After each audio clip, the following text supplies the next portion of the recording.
un poste d'agente de développement pour la première transition scolaire.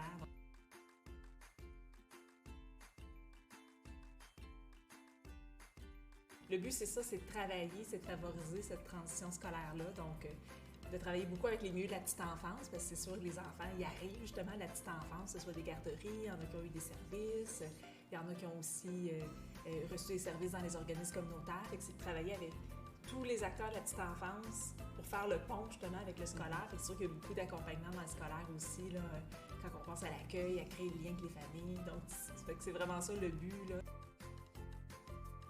C'est sûr qu'il n'y a aucun enfant qui est indifférent justement à l'entrée à l'école. Ils vont vivre toutes sortes d'émotions. C'est sûr qu'il y en a qui sont très excités, qui ont hâte d'y aller, qui n'ont pas nécessairement de préoccupation. C'est pas tous les enfants justement qui vont vivre une préoccupation, mais ils vont quand même ressentir un stress justement d'être devant cette imprévisibilité-là, devant justement ces changements-là, la nouveauté. Tantôt, je parlais d'un cadre de référence nationale, mais on en a un aussi en Montérégie. Puis, dans le fond, ils se basent vraiment sur les études, ils ont fait une recension d'écrits. Puis, entre autres, ce qu'ils nomment, c'est que cette première transition-là, c'est une assise pour les autres transitions qui vont suivre, donc celle du présco vers la première année, celle primaire, secondaire, etc. Donc, c'est vraiment pas à négliger.